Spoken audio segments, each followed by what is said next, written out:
जागो जागो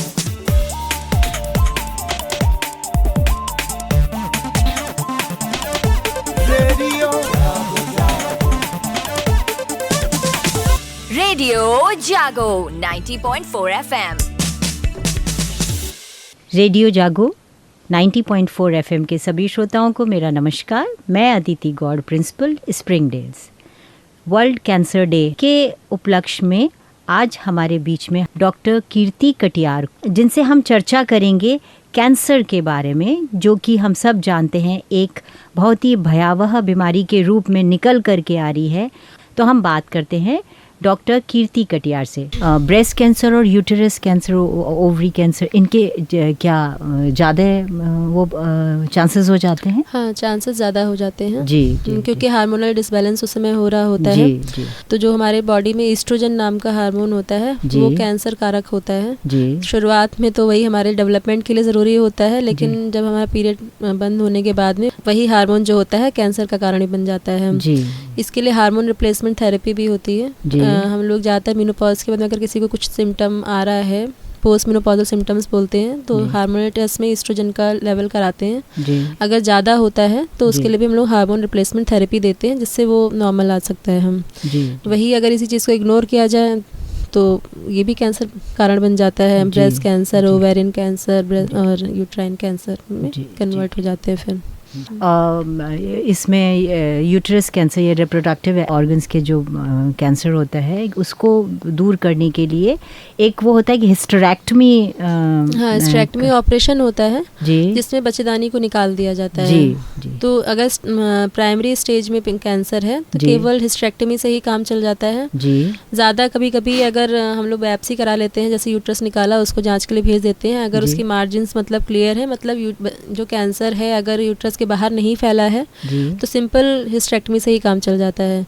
लेकिन अगर उसमें बायोप्सी में ये आता है कि नहीं, कि मार्जिन्स क्लियर नहीं है, तो फिर आपको कीमो रेडियो साथ में लेना ही पड़ता है। बिना उसके फिर वो कंप्लीट क्योर नहीं होता है। जी। बात करें इलाज की, तो इलाज के लिए आप बता रहे हैं क्या क्या इलाज हो सकते हैं अगर कैंसर हो गया है, तो स्टेजेस उसका जान करके कैसे कैसे इलाज का लाइन ऑफ एक्शन। हाँ, स्टार्टिंग के स्टेज में अगर पेशेंट का मतलब कभी कभी क्या, अगर प्राइमरी या फर्स्ट स्टेज में है कैंसर तो डायरेक्टली सर्जरी के लिए जाते हैं। और सर्जरी में जो हम लोग गांठ निकाली या जो चीज़ जिसका कैंसर है वो निकाला, उसके बाद जांच कराते हैं। अगर वो कंप्लीट निकल चुका है, चाहे ब्रेस्ट कैंसर हो चाहे यूट्राइन कैंसर हो, अगर उसमें हम लोग उसी समय जांच कराते हैं, उसमें मार्जिन्स मतलब कि जहाँ तक यहीं तक की था कैंसर तो ठीक है, मतलब इसके आगे नहीं बढ़ा है तो आपका मतलब ऑपरेशन सफल है। फिर उसके बाद में कुछ ज़्यादा कराने की ज़रूरत नहीं पड़ती है। हम लोग एक बार बोल देते हैं 6 महीने बाद एक बार अपना दोबारा से चेकअप करा लें कि मतलब कहीं कुछ बढ़ तो नहीं रहा है। लेकिन अगर यही सेकेंडरी स्टेज में आ जाता है, अगर सेकेंड स्टेज में आ जाता है ज़्यादातर कैंसर, तो उसमें कभी कभी ऐसा भी होता है कि जैसे साइज़, मान लीजिए ब्रेस्ट में गांठ है कोई, तो उसमें हम लोग पहले से फिर कीमो देते हैं। पहले इसको न्यू एडजुवेंट थेरेपी बोलते हैं। इसमें क्या करते हैं कि कैंसर के साइज़ को छोटा कर लिया जाता है। ऐसे अगर बड़ी गांठ निकालेंगे तो फिर कभी कभी यंग पेशेंट में पूरा आंचल ही निकालना पड़ जाता है, पूरा स्तन निकालना पड़ जाता है। इसमें न्यू एडजुवेंट थेरेपी में क्या होता है कि पहले हमने कीमो दे दी तो उससे क्या होता है, साइज़ जो होता है काफ़ी कम हो जाता है, काफ़ी हद तक कम हो जाता है। फिर उसके बाद में ऑपरेट करते तो फिर हमें पूरा नहीं निकालना पड़ता है, केवल गांठ भर का ही निकाल के फिर बाद में भी थोड़ी बहुत कीमो दे के 1-2 साइकिल दे के फिर वो क्योर हो जाता है। फिर कभी कभी अगर आपके पास पेशेंट जो है 3rd स्टेज या 4th स्टेज में आया, फिर डॉक्टर के पास करने के लिए बहुत ज़्यादा नहीं बचता है।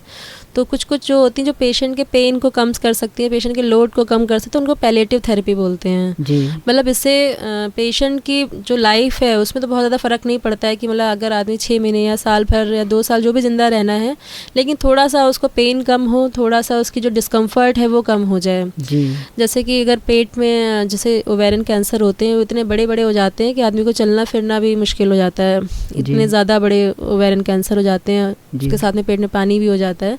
तो उस समय हम लोग क्या करते हैं, सिर्फ गांठ निकाल दी, पानी निकाल दिया, आदमी का, लेकिन ये ऐसा नहीं है कि वो कंप्लीट क्योर हो सकता है जी। और कभी कभी टारगेटेड थेरेपी दे देते हैं, टारगेट रेडियोथेरेपी या कीमोथेरेपी, जैसे काफ़ी हद तक कैंसर को वहीं पे कंट्रोल कर लिया जाता है, लेकिन वो कंप्लीट क्योर नहीं होता क्योंकि वो पूरे अब लिवर में भी फैल गया है, दिमाग में भी फैल गया है, हड्डी में भी फैल गया है जी। तो कंप्लीट क्योर करना तो उसमें पॉसिबल नहीं होता। उनको पैलेटिव थेरेपी, इसीलिए जैसे किसी को गॉल ब्लैडर का कैंसर हुआ या पैंक्रियास का कैंसर हुआ या लिवर का कोई भी, इसमें पीलिया हो जाती है तो नली, जो पीलिया की नली जैसे सीबीडी बोलते हैं वो सूज जाती है जी। तो कभी कभी डायरेक्टली ऊपर से एक पीटीसीडी बोलते हैं कि ऊपर से ही नीडल डाल के या ट्यूब एक पतली सी डाल के उसकी पीलिया निकालते तो उससे थोड़ी उसको राहत मिल जाती है जी। तो ये सब पैलेटिव थेरेपीज़ हैं जिससे मतलब पेशेंट का कम जो दिक्कतें हैं वो कम कर सकते हैं, लेकिन कंप्लीट क्योर नहीं कर सकते ये, लेकिन 3rd या 4th स्टेज में ही होता है जी जी। तो हमें पेशेंट को एक्सप्लेन भी कर देते हैं कि आपका ये मत समझिएगा कि कैंसर ठीक हो गया जी। लेकिन अब उसमें कर भी क्या सकते हैं क्योंकि वो अब लास्ट स्टेज में आया है पेशेंट जी जी। तो यही समझाना ज़रूरी है कि आप शुरुआत की स्टेज में अगर आएँ तो सही भी हो सकता है और आप पूरा कैंसर के ट्रीटमेंट का लाभ भी ले सकते हैं जी। बाद में पैसे भी खर्च होते हैं और रिजल्ट भी उतने अच्छे नहीं होते जी हैं जी। यानी कि छोटे से भी लक्षण अगर दिखाई दे रहे हैं तो डॉक्टर से एक बार बात जरूर करें जिससे कि उसे शुरू में ही अगर हो कैंसर तो उसे पकड़ा जाए, पता किया जाए। ऐसा ना सोचें कि हमें कैंसर नहीं हो सकता तो हम इस चीज़ को इग्नोर करें, इग्नोरेंस को अवॉइड करना है, बस इग्नोर ना करें किसी चीज़ को।